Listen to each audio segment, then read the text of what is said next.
Revenue neutral rate वही था जिसपे कहा गया कि अब ये जो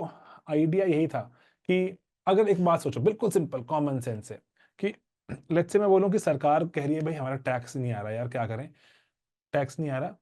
सरकार लेट्स से बोले कि जितनी इनकम कमाओगे 100% की 100% मेरी, 100% की 100% इनकम मेरी, ₹0 आपका, 100% टैक्स है।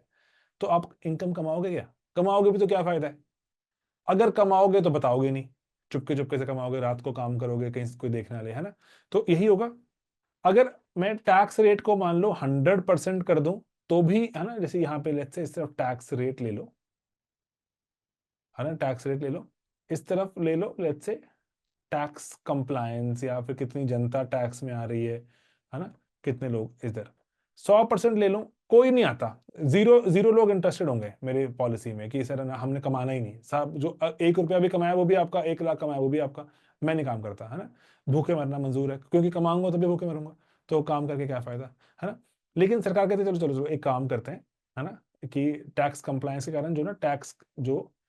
टैक्स कलेक्शन ले लेते हैं, चलो यहाँ पर टैक्स कंप्लायंस नहीं, टैक्स कलेक्शन ले लो, टैक्स कलेक्शन जीरो हो जाएगा, क्योंकि कमाओगे भी, सरकार सारा का सारा टैक्स रख रही है, उसके बावजूद जीरो, ठेंगा, कुछ नहीं मिलता, है ना।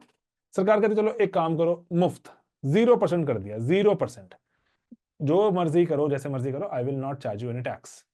उसमें भी टैक्स की कलेक्शन जीरो है। तो चाहे 0% हो टैक्स रेट या 100%, जीरो ही रहता है। उसके बीच में ना ये कर्व ऐसा बनता है, लेफर कर्व, है ना, जो लिख रहे हैं यहाँ पर नमिता,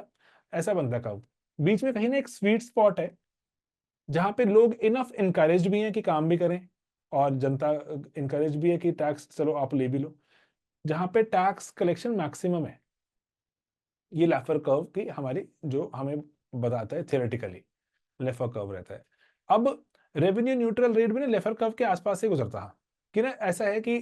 टैक्स का मैंने रेट थोड़ा यहां वहां किया, जीएसटी आएगा, थोड़े बहुत सारे टैक्सेस इकट्ठे हो जाएंगे, जनता को भी बर्डन कम होगा, जनता को बर्डन कम होगा, टैक्स का थोड़ा सा बर्डन कम हो जाएगा, तो स्टेट्स डर गई, सर टैक्स का बर्डन कम हो गया तो हमारी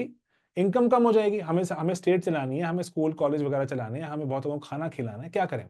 तो सेंटर बोलता है सर टैक्स, आप डरो मत, कि हम इस तरह से मूव कर रहे हैं ग्राफ में कि टैक्स कंप्लायंस बढ़ेगा, ज्यादा लोग इंकरेज होंगे टैक्स देने के लिए, टैक्स का बेस बढ़ेगा, तो इससे चाहे रेट घटेगा लेकिन बेस बढ़ेगा, तो रेट कांस्टेंट रहेगा, you will not suffer any revenue का लॉस, तो वो रेवेन्यू न्यूट्रल रेट कहलाया। ठीक है, कि because rate might reduce but the base will increase. ठीक है, तो इसीलिए वो कह रहे हैं कि चाहे हो सकता है हम इस पॉइंट पर हैं, हम इस पॉइंट पे आ जाएंगे, है ना, इस पॉइंट से इस पॉइंट पे, यहाँ पे हमारा रेट कांस्टेंट है, it will not be impacted. Tax elasticity, buoyancy,